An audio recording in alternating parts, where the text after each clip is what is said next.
রাঙামাটিতে যে কটি দর্শনীয় স্থান রয়েছে তার মধ্যে পলওয়েল পার্ক অ্যান্ড কটেজ অন্যতম।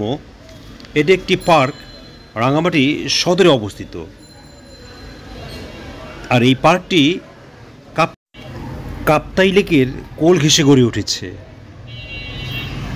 রাঙামাটি জেলা পুলিশের তত্ত্বাবধানে ডিসি বাংলো রোডের পাশে কাপ্তাই লেকের ঠিক কোল ঘেঁষে তৈরি করা হয়েছে, যা সৃজনশীলতায় ছোঁয়ায় গড়ে উঠেছে রাঙামাটির অন্যতম সেরা বিনোদন কেন্দ্র। বৈচিত্র্যময় ল্যান্ডস্কেপ, অভিনব নির্মাণ শৈলী ও নান্দনিকতায় বসার স্থান পলওয়েল পার্কটিকে দিয়েছে ভিন্ন ধরনের এক মাত্রা। নৈসর্গিক প্রাকৃতিক পরিবেশের সময় কাটাতে এবং চিত্ত বিনোদনের জন্য প্রতিদিন অসংখ্য দর্শনার্থীর পদচারণে মুখর হয়ে ওঠে পলওয়েল পার্ক। মুখোশের আদলে তৈরি করা হয়েছে পার্কটির প্রবেশপথ। প্রবেশপথের পাশেই ভিন্ন আরেকটি মুখোশ আকৃতির টিকিট কাউন্টার। প্রবেশ মূল্য জনপ্রতি 30 টাকা। 5 বছরের কম বয়সী বাচ্চাদের জন্য টিকিট লাগবে না। পার্কটি রাত 8টা পর্যন্ত খোলা থাকে। পলওয়েল পার্কে প্রবেশের পর চোখে পড়বে রাঙামাটি পার্বত্য জেলা পুলিশ নারী কল্যাণ সমিতি কর্তৃক পরিচালিত প্রদর্শনী ও বিক্রয় কেন্দ্র। এখানে পাওয়া যায় বিভিন্ন ধরনের সুভেনির, আদিবাসীদের হাতে বোনা কাপড় ইত্যাদি। বিনোদনের সাথে সাথে প্রিয়জনদের জন্য পাহাড়ি স্মৃতি নিতে চাইলে এখানে কিছুটা সময় খরচ করতে পারেন। এরপরেই শিশুদের বিনোদনের জন্য রয়েছে কিডস জোন। শিশুদের আনন্দ দিতে এই পার্কে বিভিন্ন রকমের রাইডের ব্যবস্থা রয়েছে। টিকিটের মূল্য রাইড ভেদে 30 থেকে 40 টাকা। টিকিটের দামের তুলনায় অনেক বেশি সময় ধরে বাচ্চারা এখানে রাইডগুলো উপভোগ করতে পারে। বাঙালির জীবনের সাথে মিশে থাকা গ্রাম বাংলার ঐতিহ্য তুলে ধরতে কিডস জোনের অপর প্রান্তে তৈরি করা হয়েছে ঢেকি ঘর আদরের স্থাপনা। গ্রামের নারীদের ঢেকিতে ধান ভানার এই ভাস্কর্য গ্রামীণ জীবনের কথা মনে করিয়ে দেয়।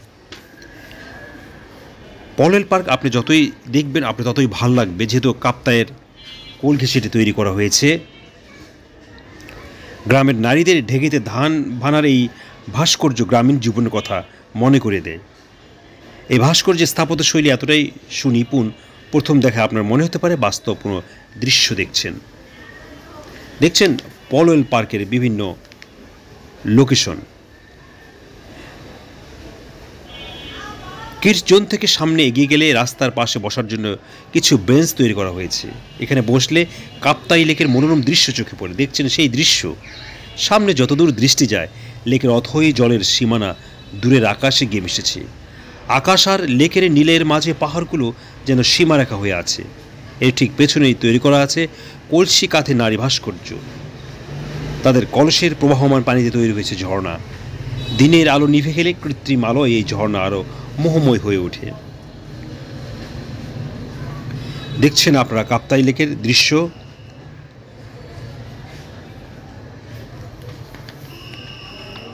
রাঙামাটি যারা বেড়াতে যাবেন তারা অবশ্যই এই জায়গাটি ঘুরে বেড়াতে ভুল করবেন না। রাঙামাটিতে যে কোনো দর্শনীয় স্থান রয়েছে, এটি অন্যতম এবং নিরাপদ। বাংলাদেশ পুলিশের তত্ত্বাবধানে পরিচালিত হয় এই কটেজটি বা এই পার্কটি। যে কোনো মানুষ এখানে যেতে পারবে। আগে বলা হয়েছে এখানে 30 টাকা করে টিকিট এবং সুন্দর জায়গা রয়েছে এখানে। এখানে রয়েছে সুইমিং পুল, পলওয়েল cottage, jet skiing, paddle boat, kayak. পার্কটির প্রবেশে ভূতের পাহাড়ের গুহা, গ্রাম বাংলার ঐতিহ্যময় ঢেকি শিল্প, বিভিন্ন প্রকারের রাইড, কলসি ঝর্ণা, পাহাড়ি কৃত্রিম ঝর্ণা, crocodile bridge, hill view point, lake view point, love lock point, fishing pier, মজাদার ও মুখরোচক খাবারের সমারোহ, সমৃদ্ধ পলওয়েল ক্যাফেটেরিয়া।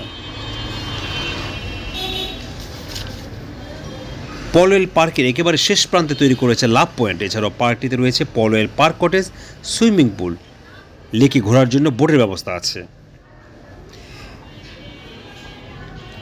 জেড স্কিংয়ের ব্যবস্থা আছে, কায়াকিংয়ের ব্যবস্থা। লেকের পার ঘেঁষে রাখা আছে বিচ চেয়ার। লেক আর পাহাড়ের সন্ধান আমার দৃশ্য উপভোগ করতে শেষ বিকেলে এখানে বসতে পারেন আয়েশ করে। রাঙামাটির অন্য সব স্পটের পাশাপাশি যে কেউ এই স্পটে চাইলে ফেরার দিন ঘুরে যেতে পারে। সারাদিন সময় কাটানোর মতো একটি জায়গা। এত অসাধারণ কিছু দৃশ্য এখান থেকে দেখা যায় যা অন্য কোথাও পাওয়া যায় না। আর পলওয়েল পার্ক রাঙামাটির একদম প্রাণকেন্দ্রে, খুব সহজেই অটোরিকশা নিয়ে চলে যাওয়া যায়।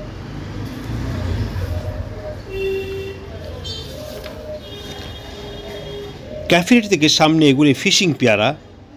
ফিশিং পিয়ার হচ্ছে এমন একটি স্তম্ভ বা প্ল্যাটফর্ম যেটা উপকূল থেকে শুরু করে লেক, নদী, সমুদ্রের যেখানে পানির গভীরতা অনেক বেশি এমন দূরত্ব পর্যন্ত বিস্তৃত থাকে। আসলে জাহাজ, বড় বড় নৌকাগুলো পানির গভীরতা কম থাকায় তীরে ভিড়তে পারে না, তাই পানি গভীর থাকে সবসময়। উপকূল থেকে এমন দূরত্ব পর্যন্ত ফিশিং পিয়ার তৈরি করা হয়।